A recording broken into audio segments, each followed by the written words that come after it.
Hey everyone, good evening, good morning, wherever you're joining from. I hope you're all well and you all had a very good weekend. Hey, I see Preet has Hey joined. everyone, good Good evening, evening, good morning, wherever you're joining from. it's Um, very good morning. you're It's 8 all o'clock in the well morning. and you all had a very good week. All right, so we'll quickly begin in just a few minutes. Let me quickly, there are people joining in on YouTube as well. Um, Let's give a minute for a couple of them to join.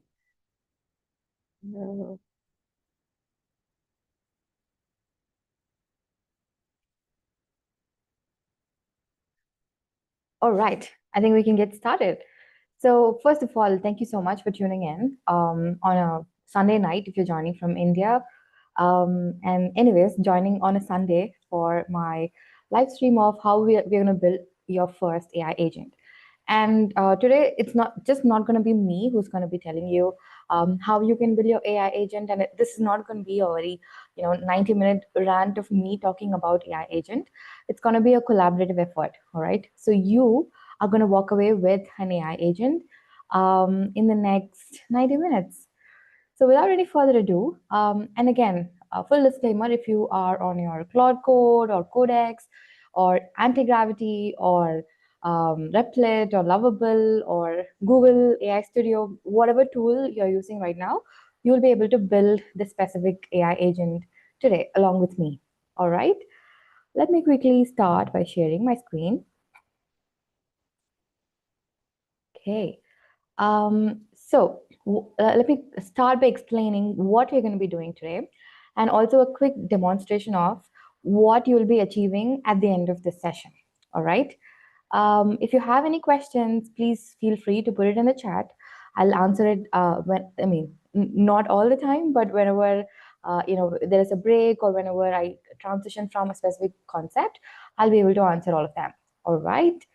Cool. So what we're going to be building today is basically so far what you are using today right now is we've all used chatbots. So when in 2022 when ChatGPT was launched, we were like very excited, right? Because whatever you give as an input inside ChatGPT, you would get an output. So let's say write a poem for my mom or write a poem for my boyfriend or whatever. So it felt like magic, didn't it?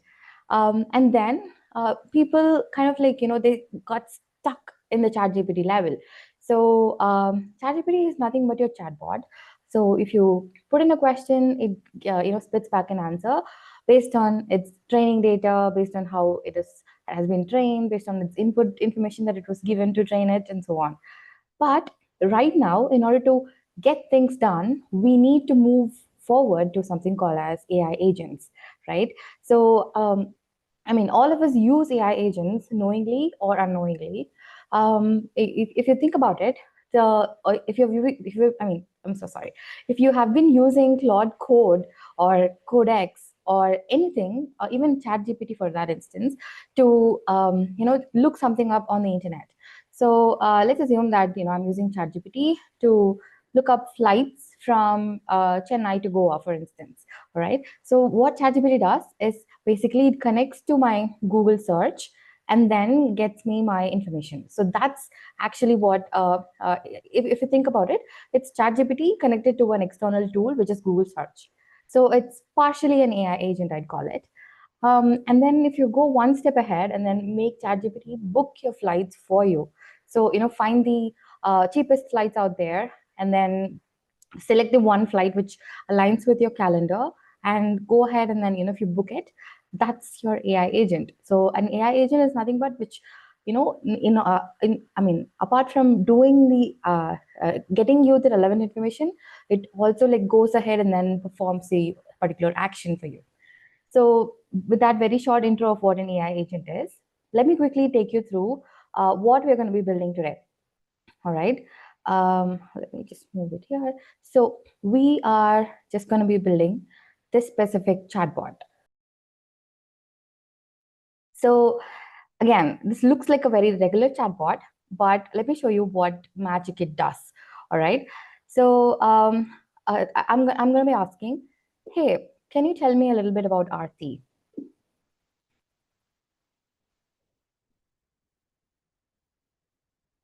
So right now, the model is thinking, and then it's like giving me giving the output information of what I fed it. So R.C. Rajendran is a strategic brand architect, analyst, educator who serves as a human bridge, and on and on. All right. So it tells me who I am basically, and where does it get this information from?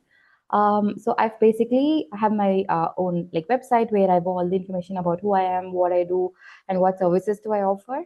So I converted the whole of my website in the form of a excuse me, Markdown file. And this Markdown file serves as the knowledge bank for this chatbot to answer. All right. And if you take a look at it and scroll a little bit down, you would see that there is a form as well. So in this form, I can give my information. For example, I'm a lead. I'm like looking for an AI educator, and I landed on this specific chatbot. And I can simply give some kind of a phone number here if I wanted to be contacted back, and then I can continue chatting. So what happens here is on top of this being collecting my information, it also like stores it in a specific Google Sheet.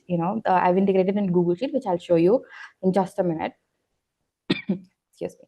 So this is a kind of a chatbot which also has an AI agent backend, which kind of like does actions for you. So basically, it has given you the information, and it has collected your information. And let's see what happens when I'm giving a very out of topic question. So, hey, can you tell me what's the new album of Taylor Swift? So this is like an out of topic question that somebody has asked, because there is nothing about Taylor Swift to do with me, which is available on this website, although I'm a huge Taylor Swift fan. So it gave me a response of, hey, that's outside of what I know about Aarti's work. It'll be cool if you asked her directly. So if I click on ask Aarti directly, it will take the people who are like using the chatbot to my Calendly booking link. So where they can book a meeting with me and then schedule a call with me. All right. So this is a very simple chatbot that has an AI agent interface, and this is what we're going to be building. All right. So to give you another whole idea, to give you a little bit more idea of how this works and what the backend actually looks like, let me quickly take you someplace else, like one more place.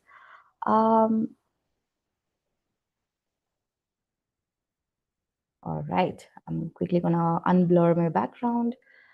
So I'm just gonna draw and showcase to you like the whole architecture of what we're building, and this is what we're going to be building as well. And this is the first step of you to start building your own AI agent, or to start building anything for that matter. So the first step would be to draw your thoughts out, like what you want to achieve.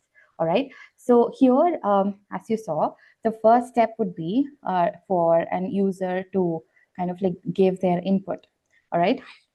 So that's practically the first response that I need. Like the user should give an input or a question, and the user input should go through a specific large language model. All right. So this large language model is basically your ChatGPT, your Claude that you're using, or your Gemini models, like Google's Gemini models, and so on. So that is called as a large language model. So basically, the user input would pass through the large language model, and at the back end, as I mentioned, there will be certain things like a Markdown file of what I do for my business. So you will have a Markdown file with the entire information about me, who I am, what kind of services I offer, and everything in this file. I'll show you the file as well in just a moment.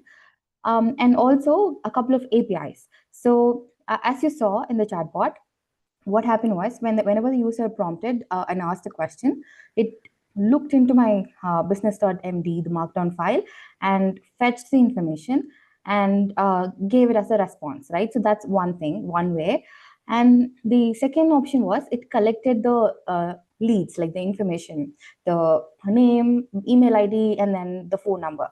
And that collected information went inside my Google Sheets.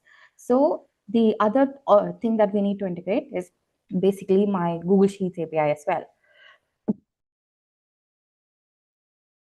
All right. And then it also had, whenever an out of topic question was asked, it diverted the user to my Calendly booking link, right? So I need to have either this API or the direct booking link. So right now I've used the direct booking link.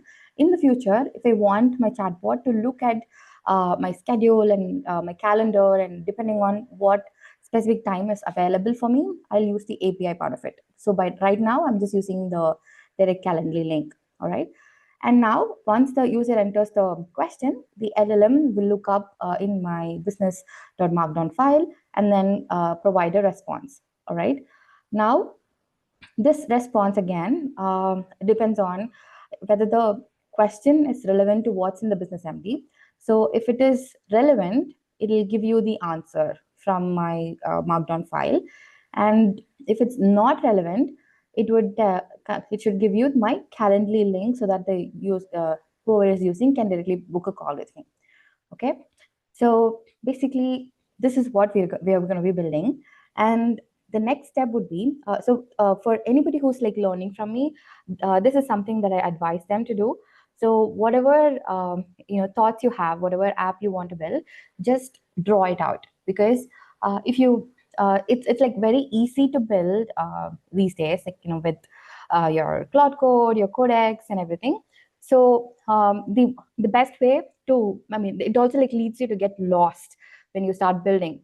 If you don't have a clear picture in mind, if you don't have a clear idea in mind to what you want, right? So if you are a non-technical person who has like discovered Cloud Code for the first time, it's very, very easy to get lost. And it'll also like make you to eventually give up, like, oh my God, this is not working for me. And then you would feel as though I mean, vibe coding is not your thing. So it's always best to draw out something like this, draw a sketch. This is what developers would do as well, if you think about it. So the first step in any development process, the core, technical development team, what they would do is practically sketch it out, create a document called a spec, and then that spec will be approved by like so many different people, and there will be design documents and everything, and only then the product will get developed. So the best way to get started to build anything using Claude or Codex or any app is to first sketch it out. All right. So that's the whole concept of it. Before we start building it, let me quickly check if you have any questions. Oh, thank you, Karthika. And Punit has asked, like, can we build a second brain? Yes. So the whole concept of what I've explained here right now, with my Markdown file, having my business and everything, that's sort of similar to the second brain. But building a second brain in itself is a whole concept. Like you can, instead of a Markdown file, you can create a graph, knowledge graph of it. You can create multiple formats of what your second brain could look like. All right.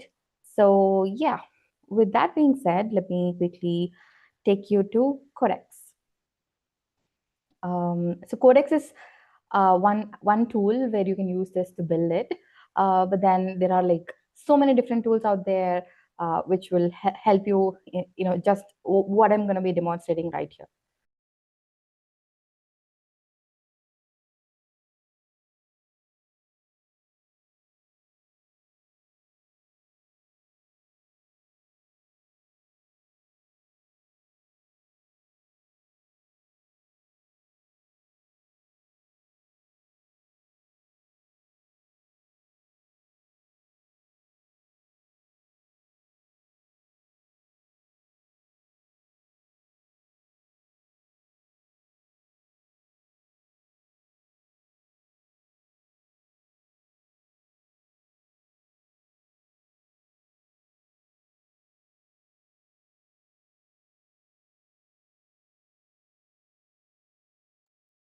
Okay, I was talking on mute. Thank you so much. Somebody from outside reminded me. Anyways, what I was about to tell you was, new chat. You can basically like talk to your AI, build things with your AI using like how you would talk to your Claude or ChatGPT over here. And sites are where whatever you build would eventually appear here. Like ChatGPT, like your Claude artifacts, if you're aware of it, it's similar to your artifacts here on ChatGPT. All right. You can create like scheduled tasks. So if you want a daily brief to be generated, a weekly brief to be generated, or anything that any repeated activity that you do, you can schedule it over here. All right. And you have a lot of bunch of tools that you can integrate as well. So that's a very quick high level intro into what Codex does. I promise that I'll do a separate session for Claude and Codex. I'll take you to detailed introduction to what these tools are capable of in those sessions. But right now, what I'm going to be doing here is I'm going to create a new project, and this is going to be a local project, and I'm going to give this project a name of chatbot, and I'm going to name it RC, and I'm going to create a new folder and kind of like name the same thing so that I can access the files and everything once I build it. So right now, Codex can work within this specific folder, and all the code and everything that's generated, or all the files that are generated, will appear within this folder. All right. So now what I'm going to do is what I told you that I'll do, right? So I'm just going to click a picture of what I have drawn, and then I'm going to upload it here. So I'm just going to take my phone, and then you can do a screenshot and add it as well. But right now, I'm not going to do that. So I've taken a picture, and then I've sent it to myself on WhatsApp, which is, if you have an iPhone, you can simply add drop it, but I'm a Samsung user, if you know what I mean. Anyways, it's on my WhatsApp right now, and I'm gonna pick it up from my WhatsApp. Okay, so here it is, and right. So this is the first step into, uh, you know, building your whole application. So right now I'm just going to drop whatever I've drawn, my whole concept and everything, into this specific folder, and I'm just going to prompt, hey, can you build me this whole architecture that I want? It's basically an AI agent powered chatbot, which tells the user about who I am and the services that I offer and everything. I'll share you my Markdown file of my entire business very shortly. And also, the one more best thing to do is, if you just give this prompt, your Codex or any AI coding tool will be able to figure out how to build this on its own. It'll figure out which harness to use, which tool sets to use, like at the back end and everything. But it's always like good to research on your own before you kind of like fully let your whole AI agent to decide for you. So I'm going to give it a couple of more things. So I'm going to ask it to use LangChain as a harness to connect my APIs and my Markdown and the whole LLM routing. And then I want you to use Google Sheets API to connect and add my leads. I'll give you my Calendly booking link. And for the LLM, I want you to make use of Gemini API, the free tier. Okay, so if you give this specific prompt, the AI will act even more intelligently. Now, if you're a non-technical person, and if you are like wondering what the hell is LangChain, what is this API, what is this Markdown, and what is this LLM routing, don't worry at all. You can simply use still send only this prompt, and your AI coding agent would be able to kind of figure it out and do it on its own.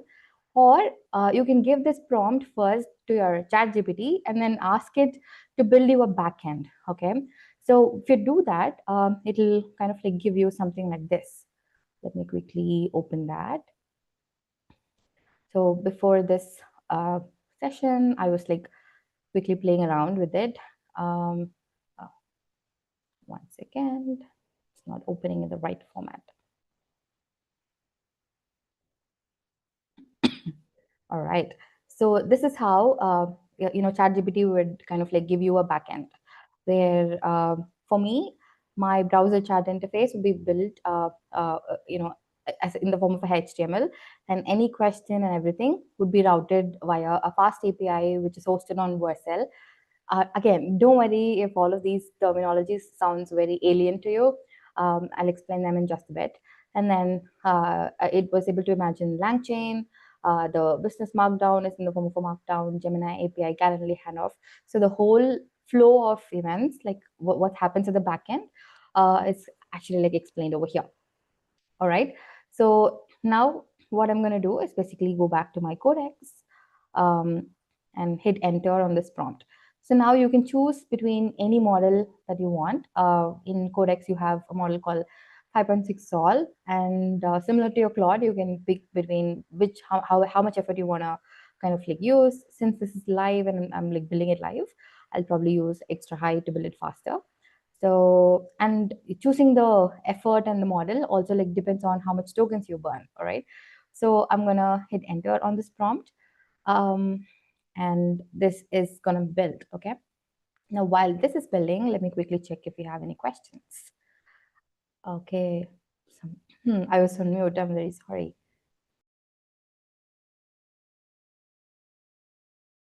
Yeah. So did you host the Fast API server on Vercel or some other place? Yes, I am on Vercel. Let me quickly show that to you as well while this is building. So right now, this interface that you saw, it's a typical HTML backend. You can design it however you want. Even you can even put your picture over here or your company logo over here. You can practically design it however you want by simply talking to your AI agent. All right. And currently, as you can see from the URL, it's hosted on something called Vercel. Okay. So what is Vercel? So Vercel is your hosting platform. I'll also like quickly take you through how I got this. So right now my codex is building. Okay. So while this is building, I'm just gonna show you through what happens after this gets built. All right. So quickly, I'll show you what I have on my GitHub. Yeah. So whatever your codex is coding right now, all right, it will be in the form of a Python file or your JavaScript files or whatever language that you're using. It will be in that specific format. And this chatbot.py is my main chatbot file which contains what everything needs to be do and the basic instruction for this whole chatbot to work, like kind of a prompt template and things like that will be here. And this is the business.markdown file. Okay. So this Markdown file contains everything about my business.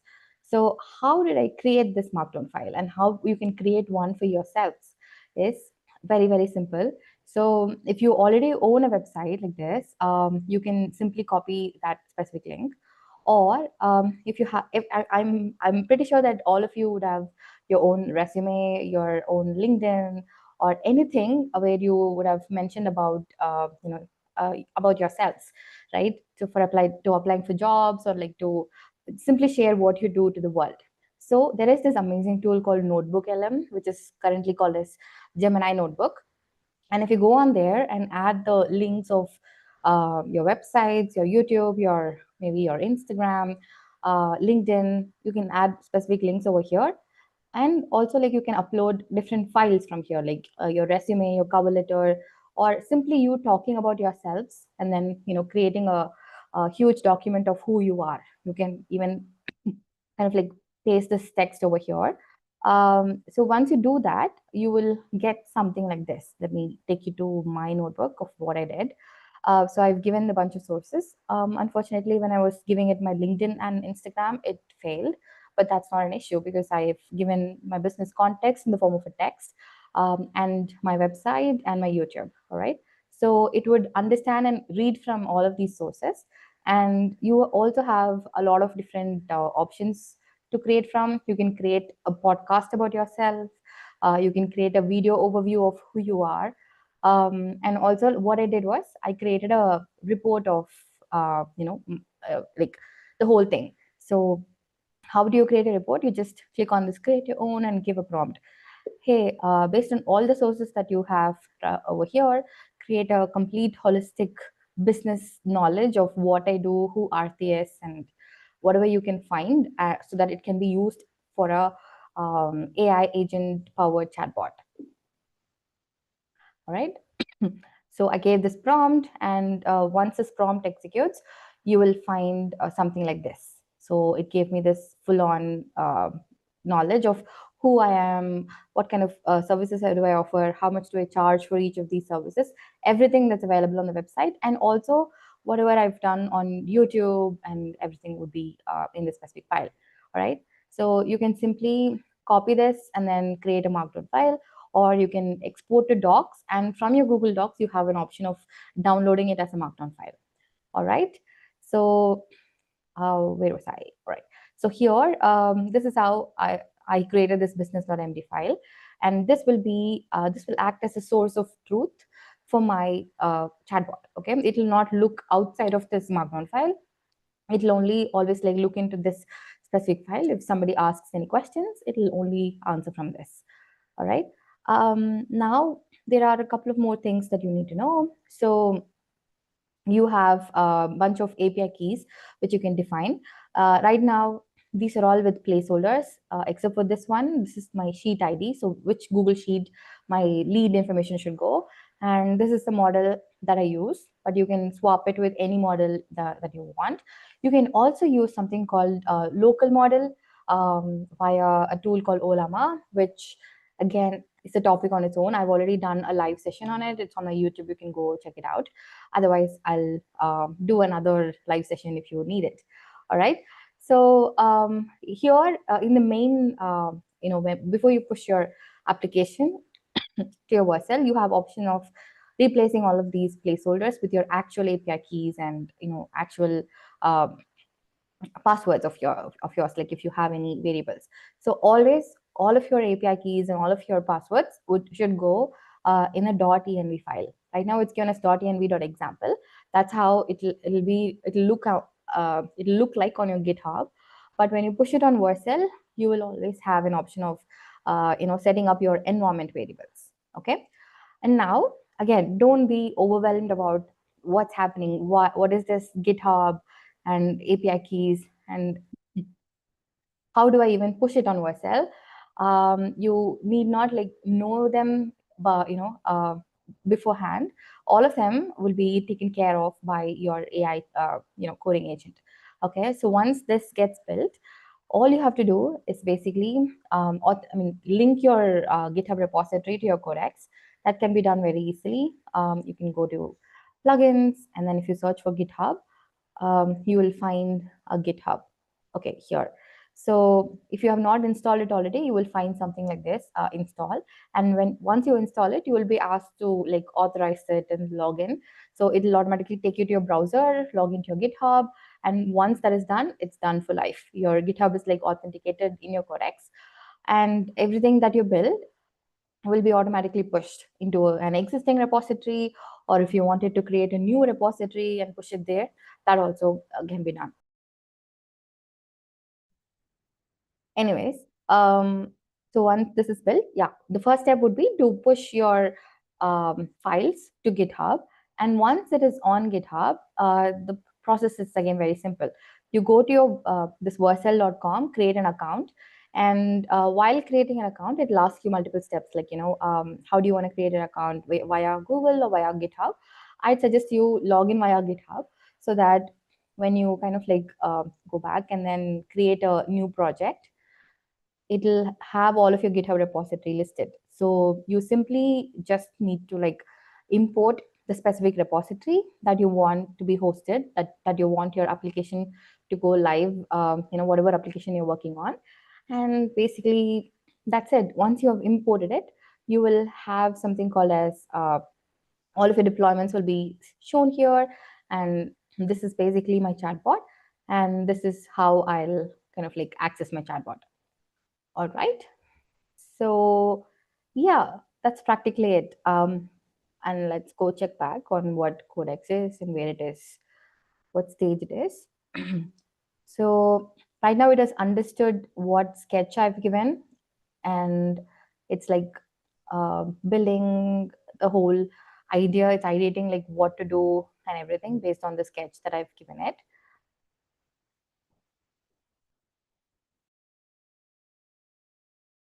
So in the meantime, I have a question, I guess.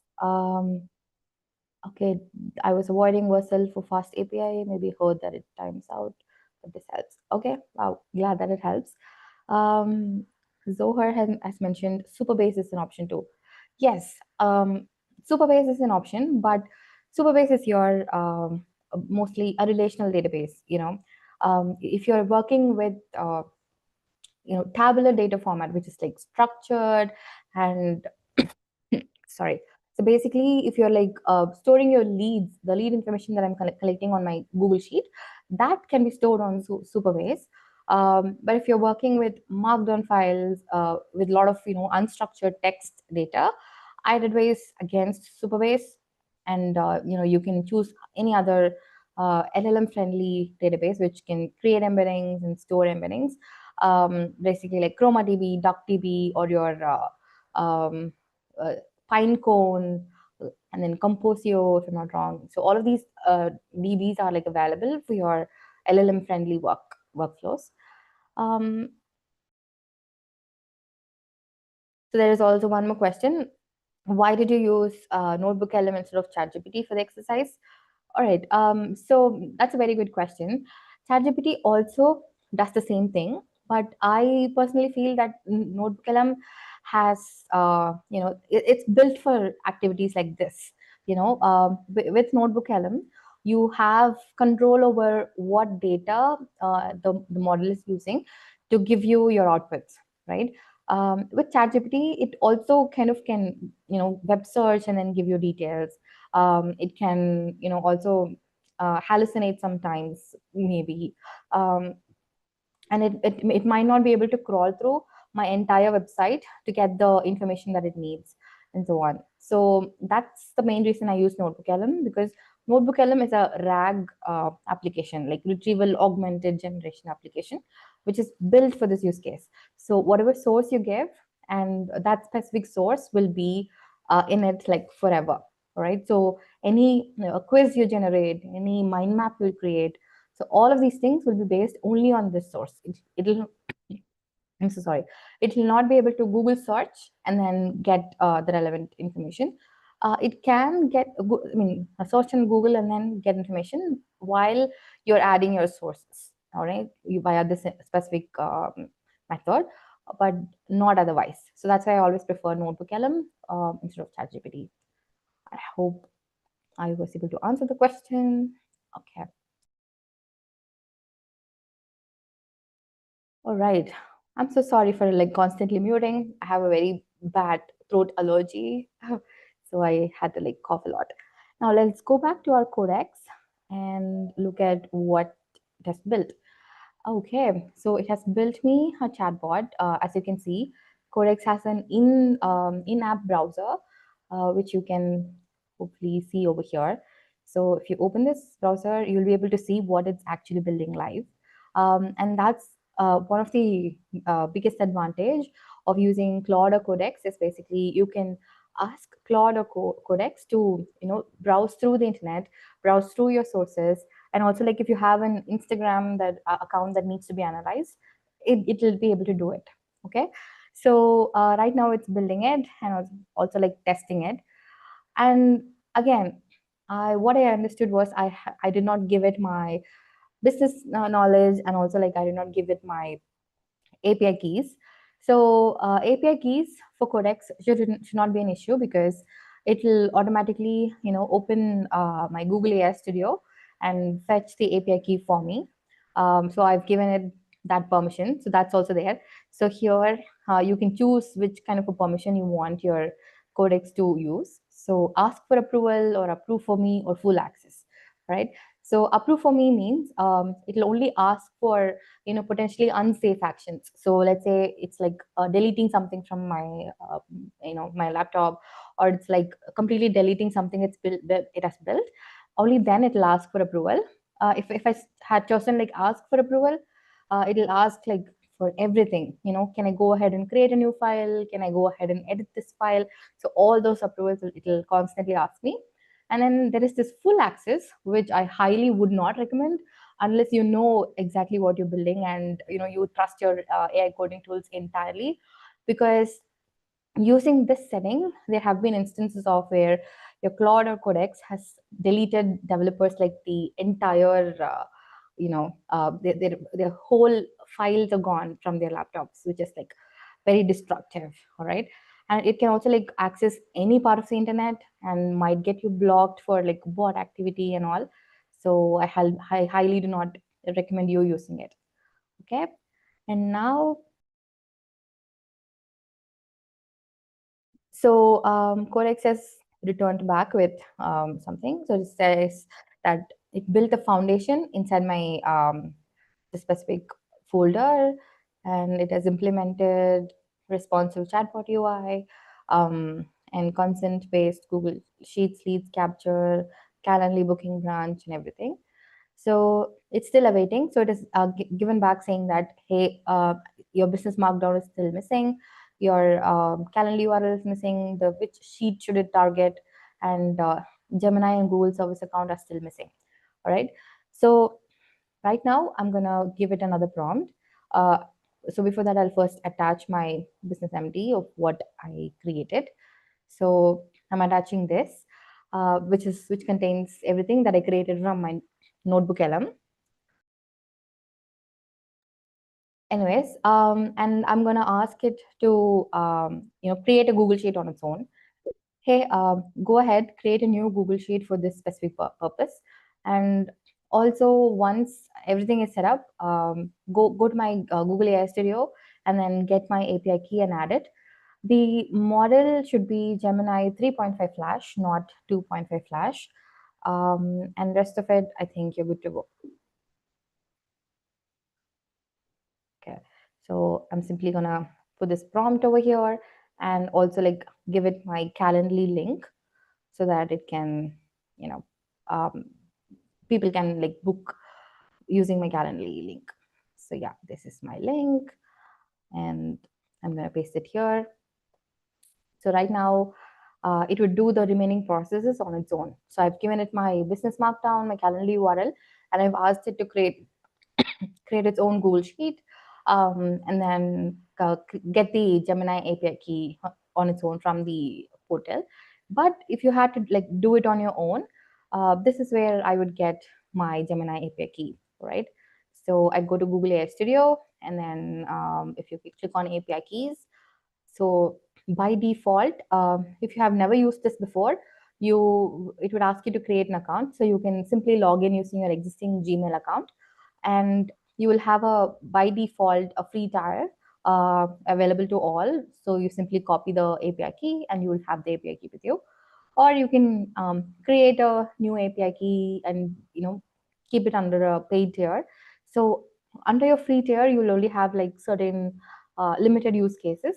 But in your paid tier, you can, if you're using for production purposes, I'd advise always go for the paid tier.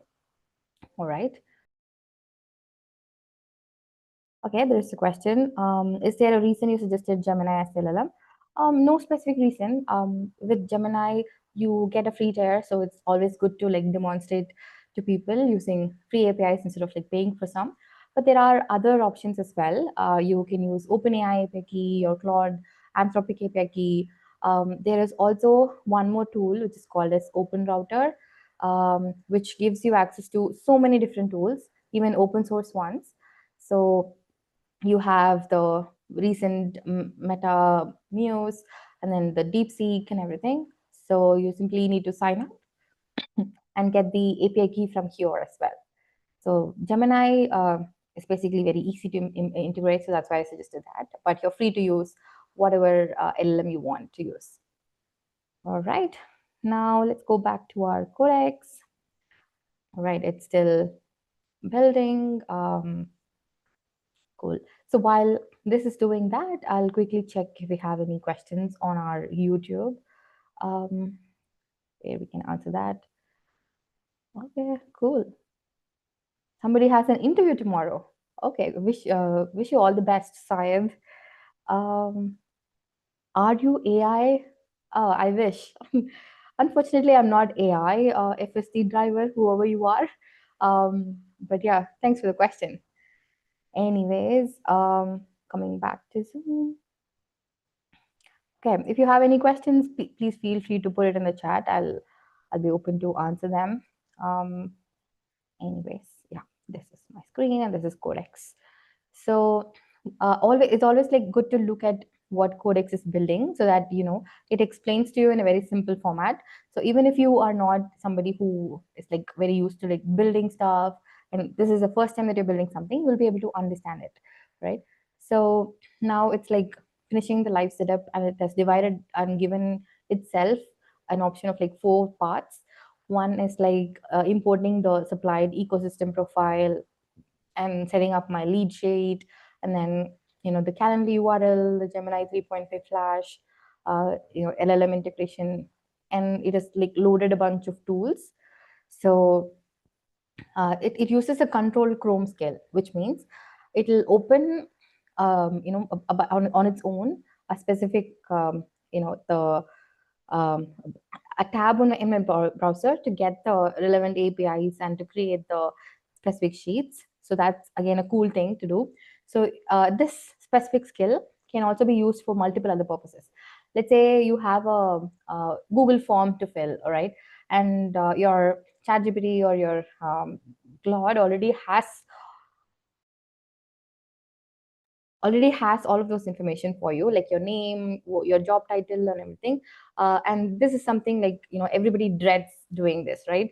So you can always like give your ChatGPT or your Claude to access your computer. So there is this setting that you need to activate if you're on your Core X. So you have something called computer use. And if you just turn this on, like any app or your Google Chrome or your Microsoft Excel, or just any app, if you give access to it, it will be able to control it for you, and also like it will be able to fill forms for you. It'll be able to like auto apply to jobs if that's something that you're looking for.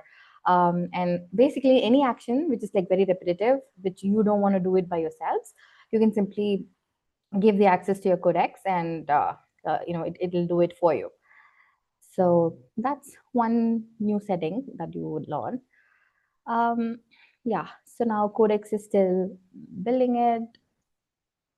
Now it is like, this is not basically what it's doing is like on top of the first version that it built, this um, specific file that it built, my basic chatbot with the agentic architecture behind it. It's like integrating all the tools, and it's like writing the codes and everything on its own. It's reading this environment variables.md, which is its own skills file to know how to write your .env files. All right. And yeah, basically it's creating a bunch of sheets and everything. So there is one more question. Sorry. Do you use Grok API key? It's free without any token limit. Yes, I have used Grok API as well. Again, it's all preference of which model you want to use, and which LLM is best for you. So if you're somebody who's like, sorry, it keeps opening. Okay.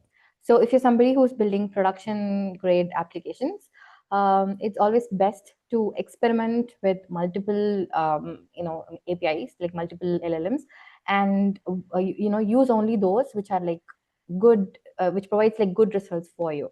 So always do this level of testing before like locking down on one specific large language model is all I'd say. All right. So as you can see here, if I can zoom in, it's like practically it has opened a Chrome tab like within its in-app browser, and it's on Google AI Studio. It's like looking for my API keys. So once it fetches the API key, it'll automatically add it to the environment variable, right? Zoom out.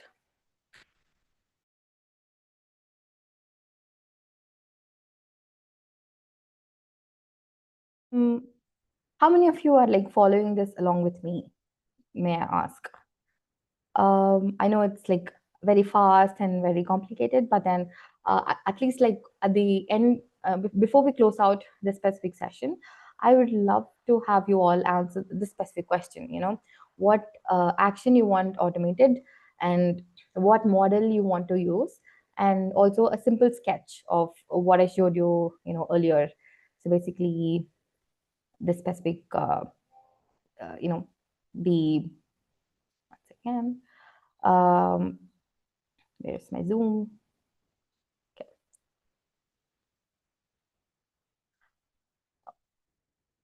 So yeah, this specific architecture that we drew in the very beginning of the session, if you can draw this and then simply click a picture and add it to your any of your tool that you're using, not as necessarily your Codex. By the way, Codex is free for like some extent, unlike your Claude. You can simply download your Codex desktop and start using today. All right. And or you can use Google AI Studio to build all of these things. So the first step would be to draw what you want to build, and then basically click a picture and put it in any of your polling tools. So I really love it if you can kind of like do that um, before Sunday ends, kind of like a huge cheer to yourselves, so that you can walk into Monday knowing that you've done something, uh, you know, productive and done something really great. So you feel good about yourselves. Anyways, let's go back to our Codex. So this is still building. It's like capturing my API key still, and then yeah, it's practically building it. All right, so it has come back and it has created this specific Google Sheet. Let me quickly open it for you. It has automatically, named it RT AI Concierge Leads. It has created a specific set of columns which captures session ID, name, email, phone, what service I've opted for, what message I would have given, and everything. And integrated the LLM. Right now, I'm existing on a free tier Gemini key. It was added, and it has practically created the API and then added it. Cool.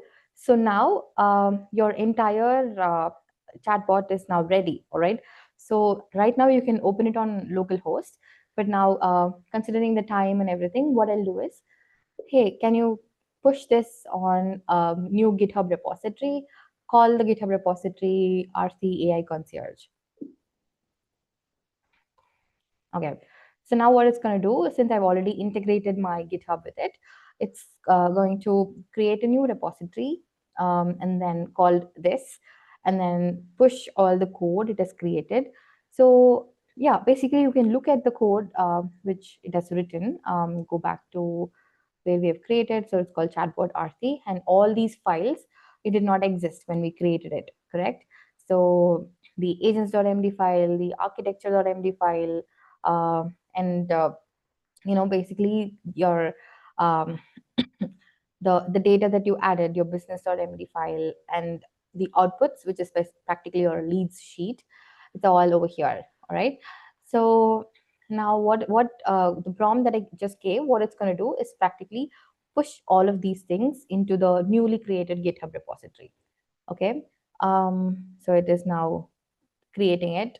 And what you would notice is, even though this specific .env file on my local folder right now will contain the API keys that it has fetched, but when it is pushing to my GitHub, it will not push it with the API keys, right? So that's why it has created two different files, .env.example file and .env.local file. So this local contains my actual API keys, but this example file is what will be pushed to your GitHub. And why that happens is basically, for that I can show you my GitHub.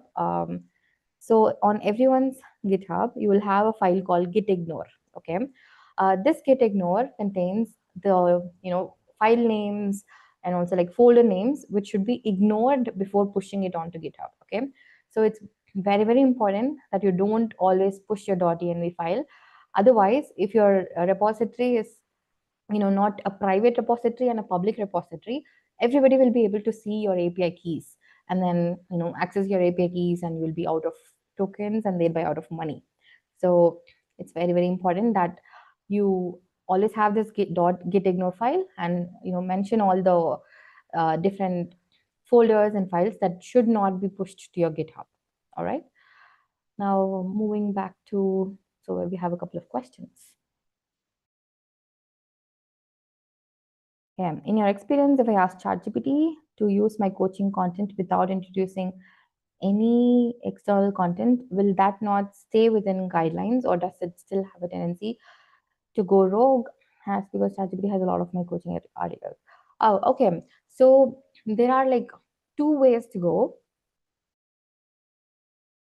And one thing is, if you do not have any, one repository or like one place where you can find all of your information, but we all are known to like talk to ChatGPT a lot, right?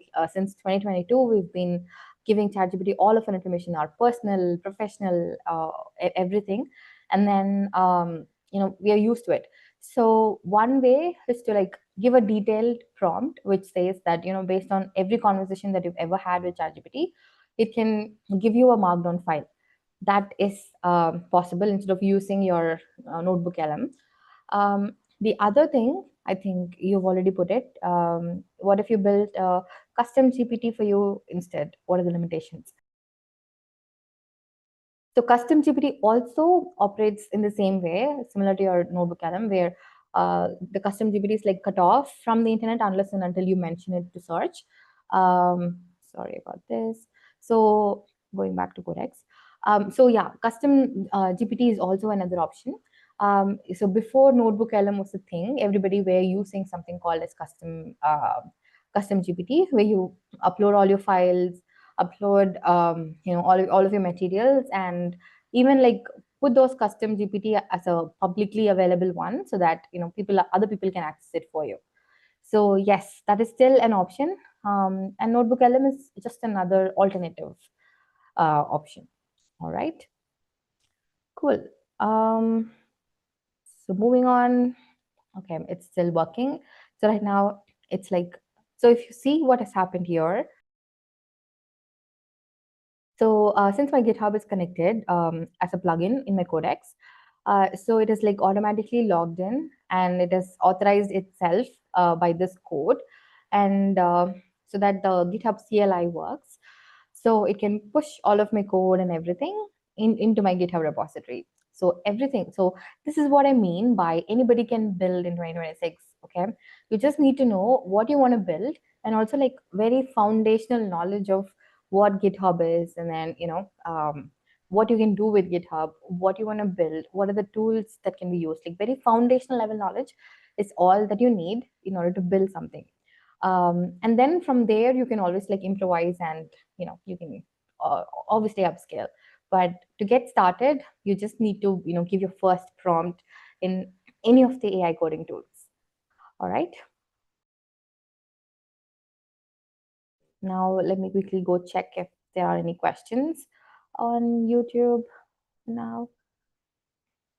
Okay. Still, the last question remains. Hello, are you AI? No, I'm not AI.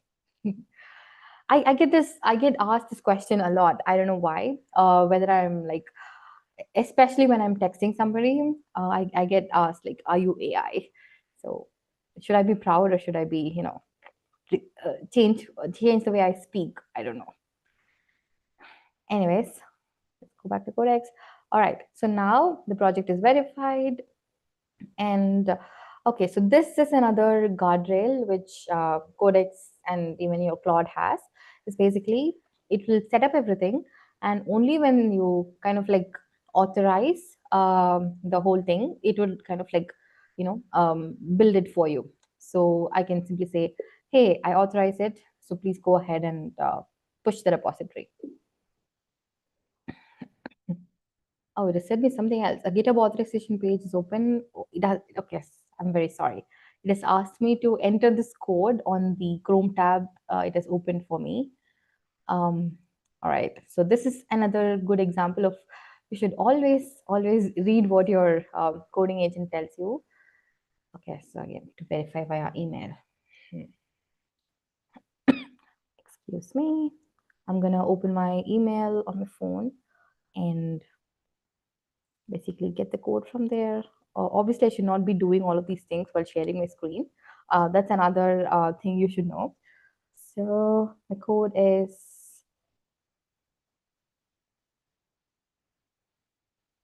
okay.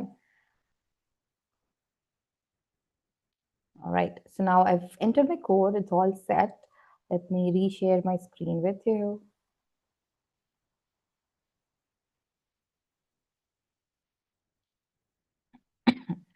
Okay, so right now it would be able to know that the authorization is done because I've entered the code, and it should push the code shortly. So the next step would be, once it pushes, we would have to link it or deploy it on Vercel. That's a very simple process of doing it. I'll show you like again how you can do it.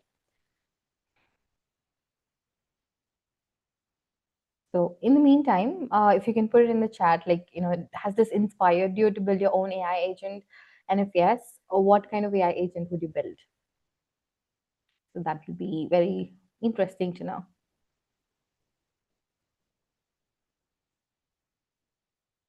All right, it's still building.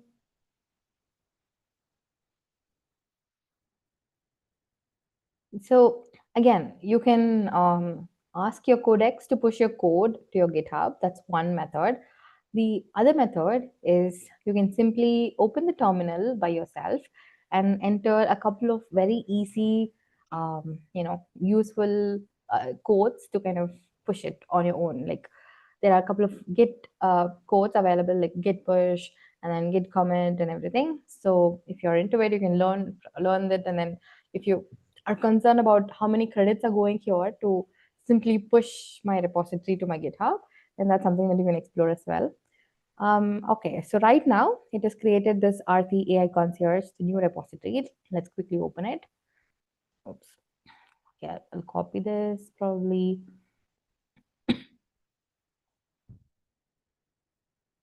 And then open it in a new browser. So as you can see within my GitHub, it has created a new repository and pushed all the files that you saw in my local folder, right? And as I mentioned, it is not like pushed my .env.local folder, sorry, file, which contained my actual API keys, but instead it has like pushed the example file. So here the API key is empty, but in the actual version of it, you'll still find it.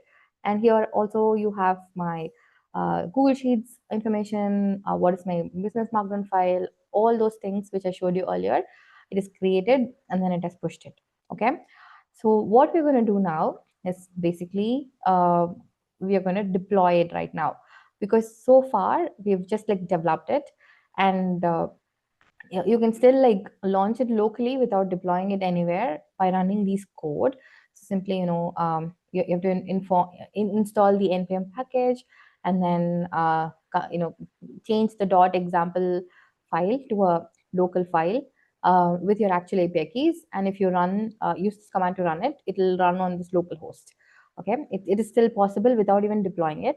But if you want your chatbot to be accessible to the entire world, not just on your laptop, you would have to like deploy it on services like Vercel, or there is one more thing called Netlify, Hostinger. So there are multiple hosting platforms available. Okay, so I'm gonna go on Netlify. I'm gonna add new project. And as you can see, since I've like logged in with my GitHub, it is automatically showing the newly created repository, which was created like two minutes ago. And when I click on import, here is where I would define my environment variables. Okay, so my Gemini API key is empty. The Gemini model, everything is empty. Okay, so first step, I mean, one method is to manually enter these values here on your own. You can do that, or otherwise, since in my local I have a .env file ready for me to like kind of like import, right? If you remember, I have a .env.local file, so I'll just like import that file instead.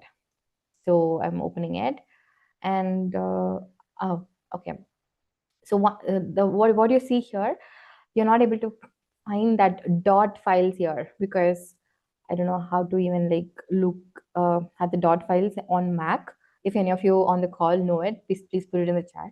So what I'm going to do is I'm going to quickly stop sharing, and I'm going to paste, copy the contents and paste it over here. Okay. So, oops, not this, but I'm going to paste it. So I'm going to quickly stop sharing because it contains all of my sensitive keys. So you can see the .env files inside your codex, because your codex is also has an inbuilt folder structure which you can kind of like look at.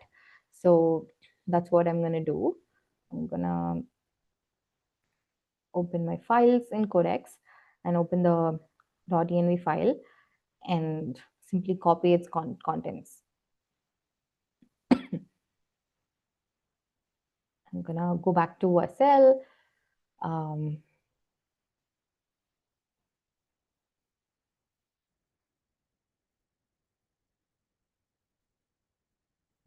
Second. All right. I'll quickly reshare my screen in a bit. Or alternatively, what you can do is you can ask your codex to, fill in these environment variables like your API keys and everything on its own. So that is also one other option. If you're like very lazy like me, you can simply ask your codex or Claude to do that, right? So right now, I'm simply gonna paste or import the content. Okay. In the meantime, if you have any questions, the chat box is open. You can always like post your questions there.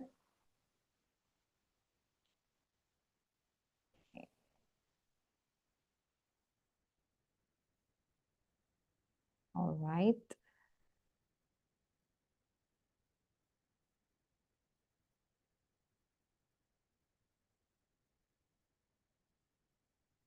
All right. So I'm quickly gonna reshare my screen now.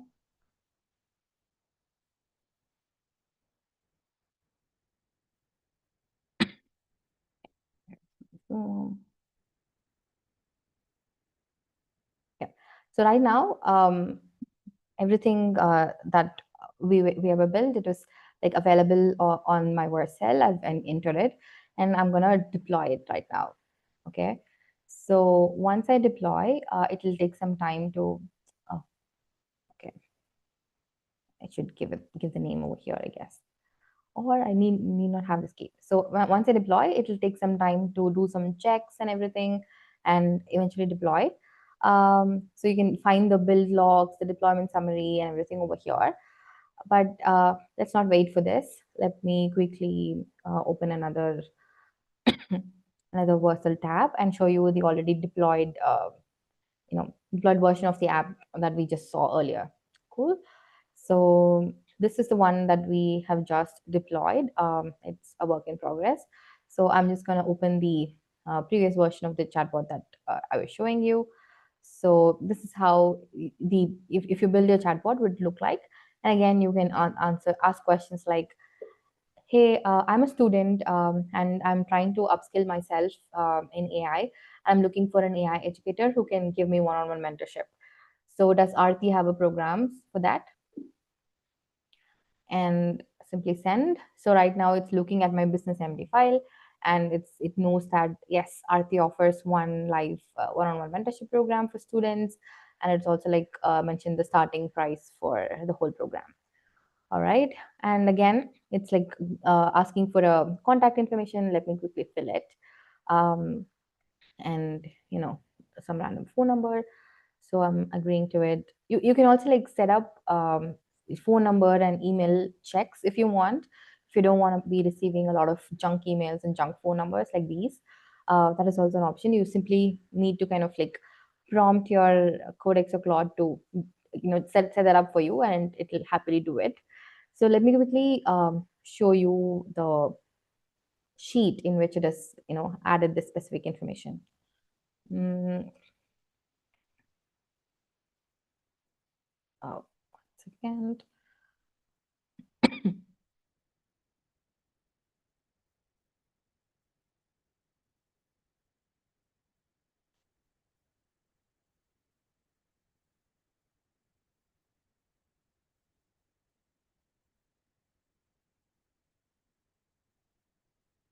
Okay.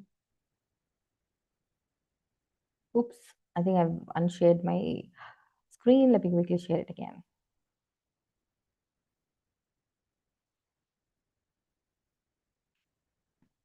Okay, so this is the sheet that the model, the whole workflow created, and as and when I enter something, the new new files kind of like appear here. So we can do another test. Right now we have three entries, and I'm gonna create a new session. I'm gonna ask, hey, what are the different programs that RT offers? So right now it looks at my folder, the business empty Markdown file, and tells you like what are the different programs, different one-on-one mentorship programs that I offer. And again, if you need to be contacted, I'm just gonna give a different name. So maybe test one or something and continue. So right now, if I go back to my sheets, I'll find the fourth entry, test one, with the phone number and my initial question that I had asked. All right. So yeah, practically what we did was within a span of like 1 hour, we have like built an entire agentic chatbot. Right. All right. So we have one question. Oh, Suraj wants to build a chatbot, which is, I mean, AI agent that alerts and gives me with the name of author and the profile URL and our contact info based on the content or post related to the topics I prompt, like preferably on LinkedIn, X, Reddit, without getting suspended, or kind of like B2B lead gen. Okay, I think this can be beautifully done, Suraj. Awesome. And let me know if you need any help in building it. This is a very solid use case. So for anybody who didn't understand what Suraj mentioned, so this chat came in on Zoom. So for someone who's like watching on YouTube, basically what Suraj wants to do was is practically if he kind of like gives a specific topic. For example, let's say I want to do lead gen to people posting about needing to learn AI. Okay, so these are the people that I would eventually want to find. So if this is the topic that I give to my agent, this agent should constantly monitor my X or LinkedIn or Reddit, again without getting banned, to kind of like identify the profile URL. So if it's LinkedIn, it should get the LinkedIn URL. If it's X, it should get the X account ID and so on. So that, and put it in a form of a sheet, so I can easily like look at the sheet and then do an outreach of kind of like reach out to these leads that I've just identified. Awesome. That's very nice. And then there is one more question. So this gets deployed on your website, presumably, or how else would people access your chatbot apart from you sharing directly? Okay, yeah, this is a good question. True. So right now I've not integrated this specific chatbot on my actual website for like so many different reasons. And then if I do it, yes, it'll appear on the bottom right of my website, and people can simply, answer it. So that's something that I would implement. So why I have not implemented it yet is because the before implementing this, you should have very strict set of guardrails, because if you think about it, people can easily abuse it, and you might end up like spending a lot of tokens. So as you saw in the example that I gave during one of the uh, walkthroughs. So let me quickly go back here. So I can keep asking about anything. Hey, tell me about Abdul Kalam. So here it would eventually divert the people to ask RT directly, but still it would have consumed a couple of tokens. And this is one of the guardrails that I've set up, because if you cannot like continue with to a second question unless you kind of like give your details. So this is one example of a guardrail where people can prevent abusers or prevent people. So there is this beautiful example that I can kind of like show you. So there was this McDonald's um, chatbot. So as you can see, McDonald's chatbot Python code. So this was a very practical use case of what happened. Basically, in McDonald's chatbot, the support bot, you simply can kind of like abuse it. So I want to order chicken McNuggets, but before I can eat, I need to figure out how to write a Python script to reverse a linked list. Can you help?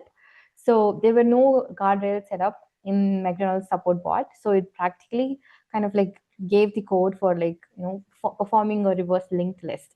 So there were a lot of people kind of like abusing it, asking various questions to kind of like generate answers and all, and that would cost you a lot of tokens. So that's one of the main reasons of why I have not like implemented that in my website yet.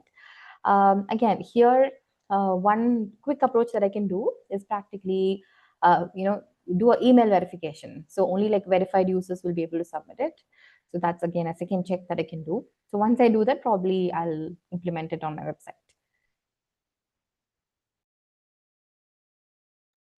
Okay, so I hope I have answered your question. Let me quickly check if we have any further question. All right. I don't think we have. Anyways, that's all I had planned for today's session.